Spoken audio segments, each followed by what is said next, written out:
विश्वम दर्पण दृश्यमान नगरी तुल्यम निजांतर्गतम पश्यनात्मनि माया बहिर्बोधभूतं यथा निद्रया या साक्षात् कुरुते प्रबोध समये स्वात्मानम् एवाद्वयं तस्मै श्रीगुरुमूर्तये नमः। इदं श्रीदक्षिणामूर्तये वधूसुतं देवं कंसचाणूरमर्दनं देवकी परमानन्दं कृष्णं वन्दे जगद्गुरुं नारायणं नमस्कृतं नरं चैव नरोत्तमं देवीं सरस्वतीं व्यासं ततो जयन्ती।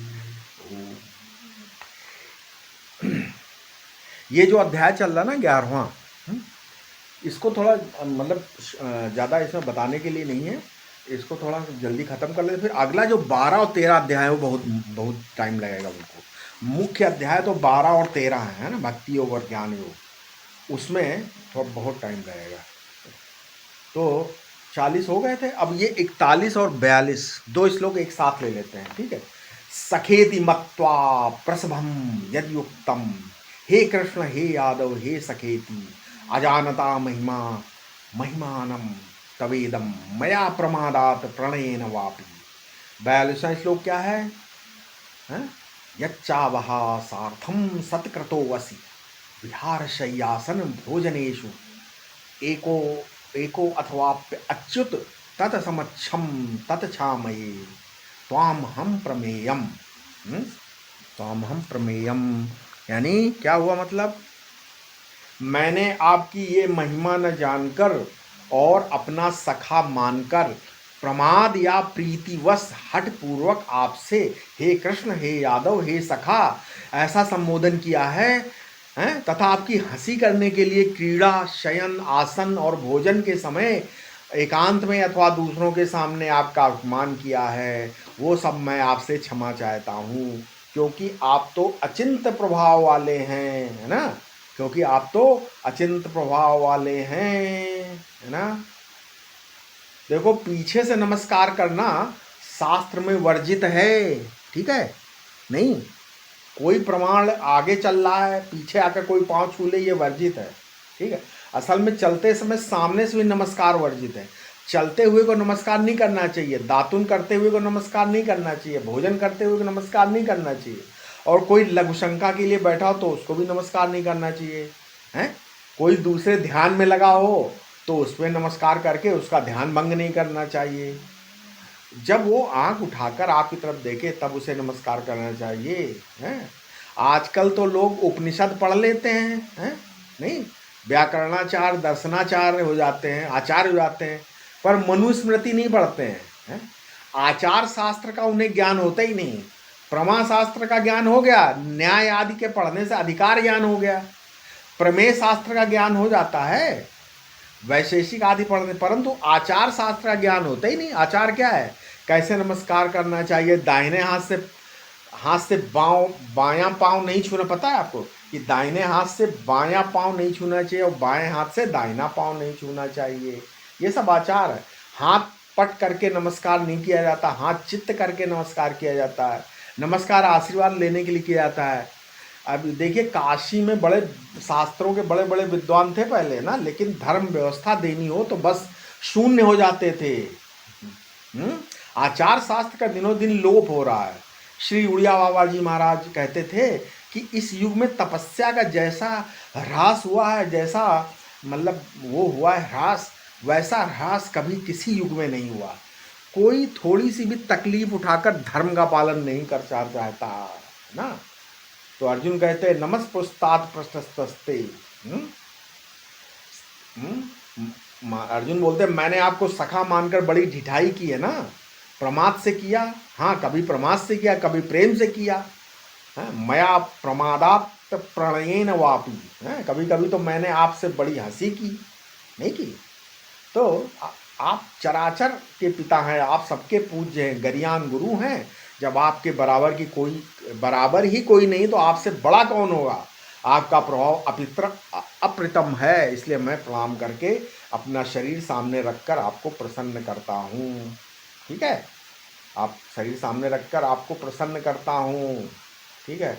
अब 43वें श्लोक क्या है?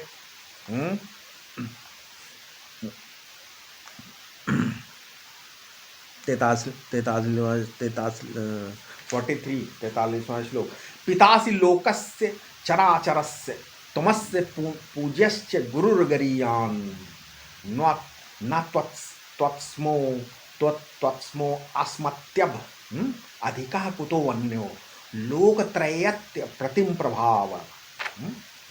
यानी आप इस चराचर जगत के पिता हैं, आप इसके पूज्य और बड़े से बड़े गुरु हैं। इस त्रिलोकी में आपके समान कोई नहीं है। फिर हे अमित प्रभाव, आपसे बड़ा कौन हो सकता है? हैं? 44वें श्लोक में क्या बोला? तस्मात् प्रणभ्य प्रणिधाय कायम प्रसादे त्वामहम ईशम ईयम पितेव पुत्रस्य सखेव सख्यु प्रियः प्रिया प्रियः प्रियायार्हसि देव सोढुम। यानी आप सर्वसमर्थ और स्तवनीय हैं, अतः मैं साष्टांग प्रणाम करके आपको प्रसन्न करता हूँ। आप मेरे अपराधों को उसी प्रकार क्षमा कर दें जैसे पिता पुत्र के, मित्र मित्र के और प्रियतम अपनी प्रिया के अपराधों को क्षमा कर देता है। प्रश्न यहाँ पर प्रणिधाय कायम, शरीर को लिटाकर ऐसा क्यों कहा गया? ये प्रणम में कहना पर्याप्त नहीं था। प्रणिधाय कायम, अर्जुन अपने को अपराधी अनुभव कर रहा था, इसलिए विशेष दैन्य प्रकट करने के लिए साष्टांग प्रणाम किया। यहाँ 3 उदाहरण देकर सूचित किया है कि आप पिता हैं, मैं पुत्र हूँ, और आप जीव ईश्वर का सखा है और आप ईश्वर है, मैं जीव, अतः प्रियतम पुरुष है और मैं प्रिया मतलब प्रकृति हूँ। नहीं ये प्रियाय कहने की क्या जो प्रिय से ही रहने दो, छंद में तो कोई दोष होता नहीं। फिर ये गीता तो स्वयं भगवान बोल रहे हैं ना, प्रिय प्रियायः, प्रिय प्रियायः। अब 45वें श्लोक में क्या बोलते हैं भगवान?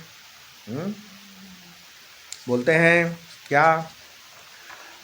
अदृष्ट पूर्वम हरीशितो अस्मि दृष्टवा भयेन भयेन चा प्रव्यथितम मनो में तदेव में दर्शय देव रूपम प्रसीद देवेश जगन्निवास। जगन्निवास यानी हे देव, पहले कभी ना देखे हुए आपके इस रूप को देखकर मैं बड़ा हर्षित हूँ और साथ ही भय से मेरा मन घबरा रहा है। अतः हे देवेश्वर, हे जगन्निवास, आप प्रसन्न होइए और मुझे अपना वही रूप दिखाइए। यहाँ अर्जुन ने हर्ष और भय दोनों व्यक्त किए ना। भगवान का वैभव तो देखकर तो उसे हर्ष हुआ, किंतु उस विकराल स्वरूप को देखकर भय भी हो रहा है। वैभव यही था कि भगवान सब कुछ करते हुए भी अकर्ता हैं तथा सगुण साकार होते हुए भी निर्गुण निराकार हैं। इस प्रकार के सभी विरुद्ध धर्मों के आश्रय और धर्मातीत भी हैं वे। सबके आश्रय और धर्म से अतीत। ये अब इसके बाद कौन सा श्लोक है? इसके बाद 46वां श्लोक क्या है? किरीटिनम गदिनम चक्रहस्तम इच्छामि त्वाम द्रष्टुम अहम तथैव तेनेव रूपण चतुर्भुजेन सहस्र बाहो भव विश्वमूर्ते। हे सहस्त्र भुजाओं वाले विश्वरूप, आप उस चतुर्भुज रूप में हो जाइए। मैं उसी प्रकार आपको मुकुट धारण किए तथा हाथ में गदा लिए, गदा और चक्र लिए देखना चाहता हूँ। अब इसके आगे श्री भगवान बोले क्या? श्री भगवान उवाच 47वें श्लोक में भगवान बोले क्या? बोले मया प्रसन्नेन तवार्जुन नेदम रूपम परम दर्शितम आत्मयोगात् तेजोमयम विश्वम अनंतम आद्यम तन्मे त्वदन्नेन न दृष्ट पूर्वम। क्या बोला भगवान ने? कहा हे अर्जुन, मैंने प्रसन्न होकर अपनी योग शक्ति से तुम्हें अपना आदि अंत से रहित तेजो में सर्वोत्कृष्ट विश्व रूप दिखलाया है। ठीक है, सर्वोत्कृष्ट विश्व रूप दिखाया है। इससे पहले और किसी ने नहीं देखा। भगवान कहते हैं कि इससे पहले रूप किसी ने देखा, परंतु कौशल्या यशोदा ने भगवान ने मुक्त। फिर ऐसा क्यों हो रहा है? कौशल्या यशोदा ने जो रूप देखे थे पहले बता चुके हैं ना। उन्हें भय और विस्मय तो हुआ, परंतु उन्हें किसी भगवत्ता का बोध नहीं हुआ ना। परंतु अर्जुन को तो भगवान के यथार्थ स्वरूप का बोध हो गया और उसने जान लिया कि संपूर्ण ब्रह्मांड और उसके उत्पत्ति, स्थित और प्रलय के स्थान यही हैं। इनसे भिन्न सविशेष और निर्विशेष कुछ भी नहीं है। ये जाना। ठीक है। अब ये ऐसा जाना, मैं आप मतलब कि इसके बाद कौन सा श्लोक है? 48वां श्लोक है ना। 47 हो गए, अब 48वां श्लोक क्या है? आगे, न वेद यज्ञ अध्ययनेर अध्ययन अध्ययनेर ना दानेर चा क्रियारभिन्न तपोभिरुग्रे तपोभिरुग्रे रुग्रे एवं उपासक अहम नरलोके द्रष्टुम त्वदन्नेव कुरु प्रवीर। हे कुरुश्रेष्ठ, तुम्हारे सिवा मुझे ऐसे रूप में और कोई भी वेद और यज्ञों के अध्ययन, दान, कर्मकांड या उग्र तपस्या के द्वारा भी नहीं देख सकता। यहाँ वेद यज्ञाध्ययन एक पद है ना, इसलिए यज्ञ का भी यहाँ अध्ययन ही अभिप्रेत है। यज्ञानुष्ठान की विधि को सीख जाना यज्ञाध्ययन है, ठीक है। पर तात्पर्य है कि अत्यंत कष्ट साध्य और अर्थ साध्य होने पर भी क्रियाकलापों से मेरा दर्शन नहीं हो सकता। वो तो ज्ञान या भक्ति के द्वारा ही प्राप्त हो सकता है ना, है, ठीक है। अब इसके बाद 49वां श्लोक 49 क्या है? मते व्यथामा चा विमूढ़ भावो दृष्टवा रूपम घोर मी द्रंगमम एदम व्यपेत भी प्रीत मनः पुनः सत्वम तदेव मे रूपम इदम प्रपश्य। मेरे इस भयंकर रूप को देखकर तुम घबराओ मत और मूढ़ भाव को भी प्राप्त मत हो।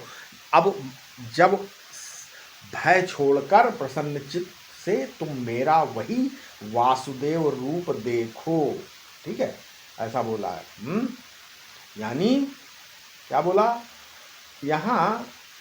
भगवान बोले जो हमने तुमको खुश होकर प्रसन्न होकर रूप दिखाया है, आत्मयोगा, हमारा जो सम्यक अनंत ब्रह्म स्वरूप आत्मा है, उसके संबित का सार है ये विराट।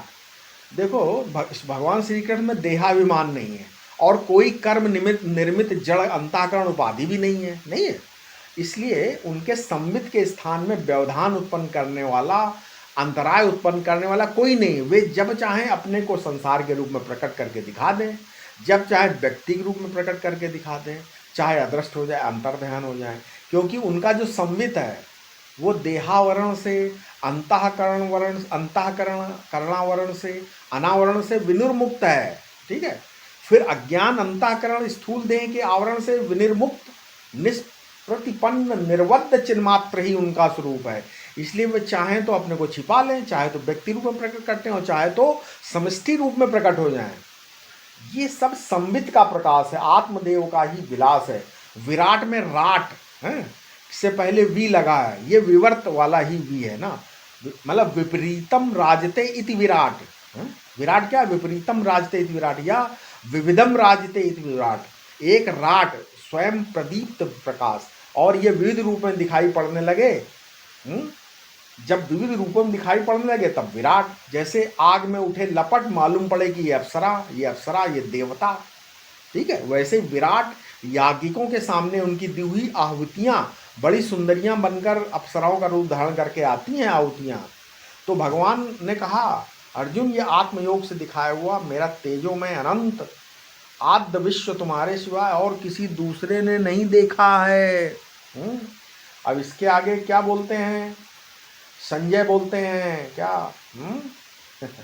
50वां श्लोक, संजय वाच, संजय ने बोला क्या?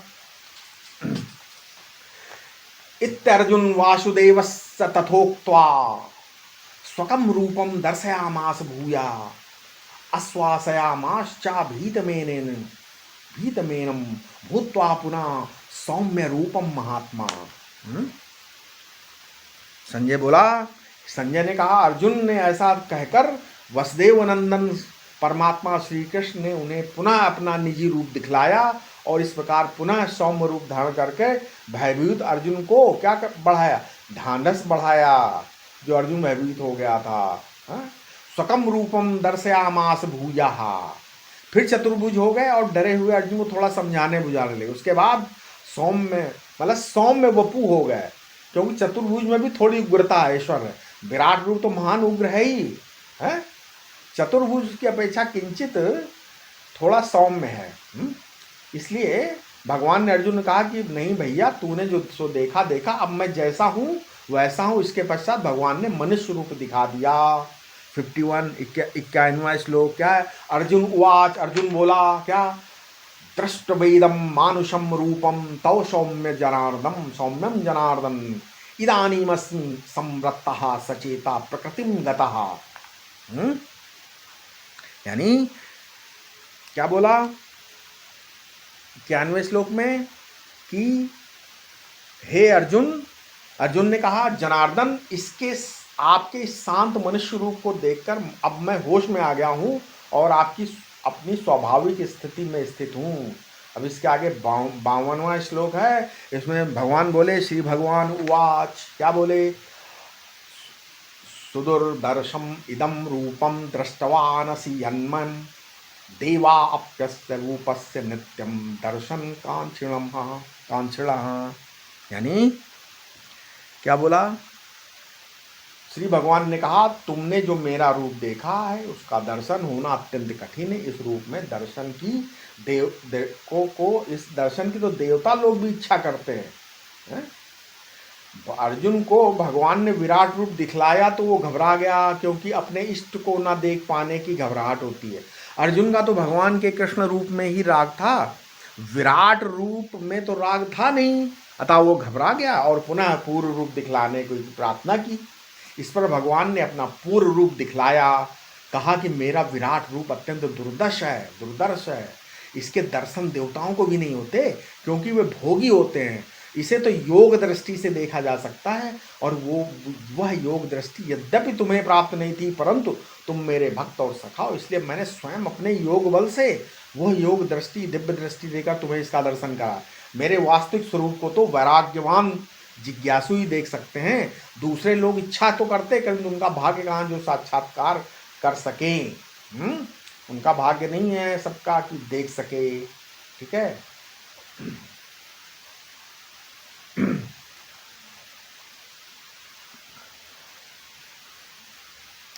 इसके बाद कौन सा श्लोक है? 52 श्लोक हो गया ना। उसके बाद 53वां श्लोक, 53 श्लोक क्या है? 53 क्या है?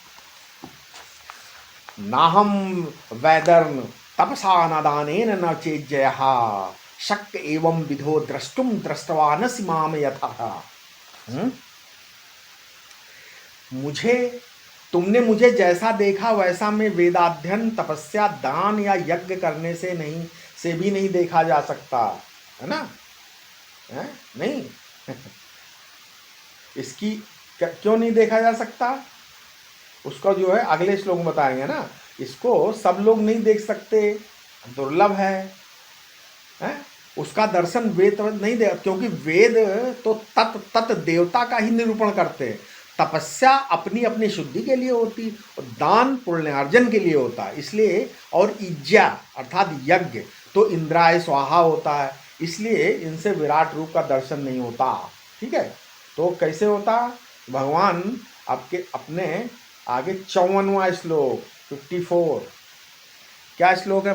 54 भक्त्या त्वनन्या शक्य अहम एवं विधो अर्जुन ज्ञातुम द्रष्टुम चा तत्वेन प्रवष्टुम चा परंतप।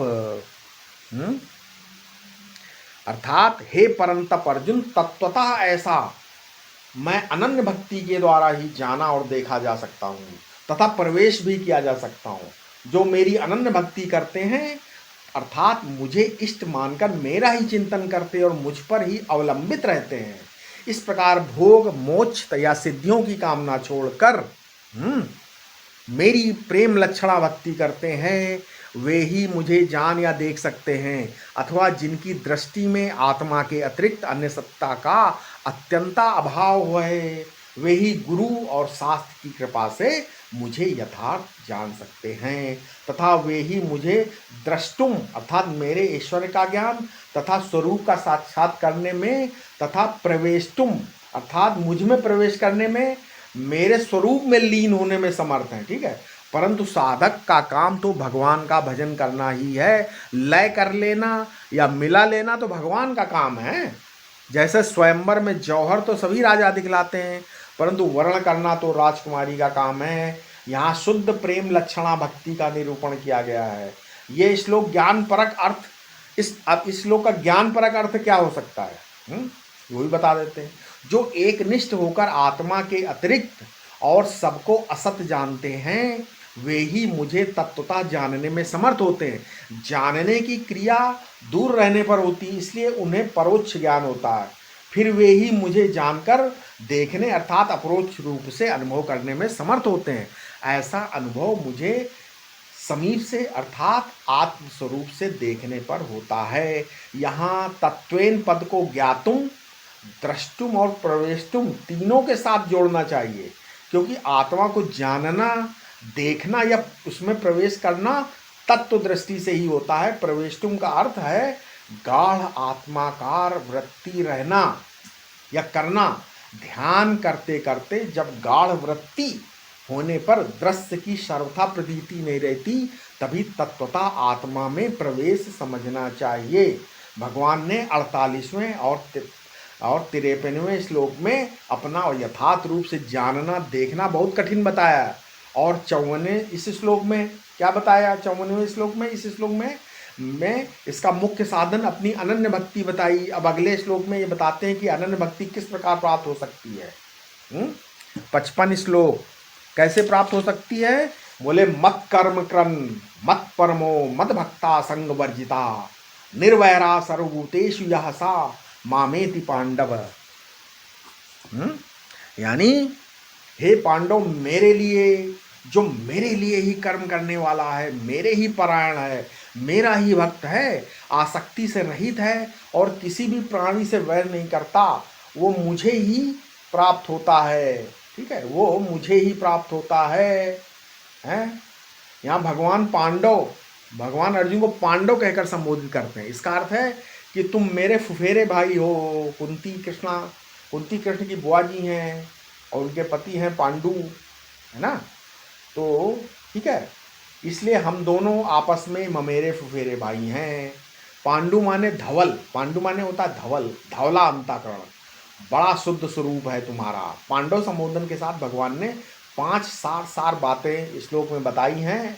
पहली बात, यत कर्म कृत, आप कर्म किसका करते हैं? किसका करते हैं? ठीक है, मतलब क्या करते हैं कर्म, तात्पर्य किसके लिए काम करते हैं? कस्मे देवाय हविषा विधेम, उससे आपको संकोच लगता है, शर्म आती है। अरे मत करो संकोच, काम करना हो तो भगवान का काम करो। नौकरी कर चाकरी कर भगवान की करो, चाकर राखो जी गिरधारी है। भगवान के लिए काम करो, भगवान का काम समझ कर करो, दुनियादारी का काम मत करो। उसके बाद तत्कर्म कृत, इसका यही अर्थ है कि कर्म करो परंतु भगवान के लिए करो। दूसरा वचन है मत परमा। मत परमा माने भरोसा किसका है? बोले कि काम करोगे भगवान का, वो फल देगा, दूसरा नहीं। जैसे पुजारी पूजा तो करते हैं भगवान की और उन्हें तनख्वाह देते हैं मंदिर के मालिक, बोले कि नहीं, मंदिर के मालिक का भरोसा मत करो, जिसकी पूजा करते हो वही तुम्हें तनख्वाह देगा, ये समझो। दूसरे पर भरोसा मत रखो, है। सैलरी चाहे दे ना दे, 2 दिन भूखा ही रख लेना तो क्या होगा, ये विश्वास रखो कि हमको भगवान देते हैं, भगवान खिलाते हैं। ये तो अविश्वासी लोग, अश्रद्धालु लोग हैं जो दूसरों पर भरोसा करते हैं कि ये हमको तनख्वाह दे रहा है। एक बार आपके जीवन में इस बात का विश्वास जम जाए कि भगवान आपको अपने हाथ से खिलाएंगे, तो ये विश्वास सफल होगा। इसलिए भगवान कहते हैं मत परमा, भरोसा रखो पूरी तरह से। ठीक है, पूरी तरीके से होगा। उसके बाद बोला, तीसरी बात क्या बोला, मत भक्ता, भक्ति भगवान करो। भक्ति माने प्रेम। इसकी विशेष चर्चा अगले अध्याय में होगी ना, भक्ति की। 12वां अध्याय बहुत, 12वां 13 2 अध्याय बहुत बढ़िया है, आगे हम बताएंगे। ये तीनों बातें ऐसी हैं जो करने की हैं। कर्म जितना भी करो भगवान के लिए करो, आश्रय भगवान का रखो, प्रेम भगवान से करो। ठीक है, जिससे प्रेम उसका आश्रय, उसकी सेवा। प्रेम, आश्रय और सेवा तीनों हो एक से।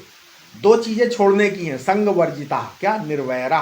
दुनिया में किसी से आसक्ति मत करो, संग वर्जिता, और निर्वैरा, और किसी से बैर मत रखो। ये दोनों छोड़ने की है और 3 पकड़ने के लिए। ठीक है, फिर भगवान या सा मामेति पांडव, मामेति, मुझे प्राप्त होता है, मेरे पास आता है, मुझे जान लेता है।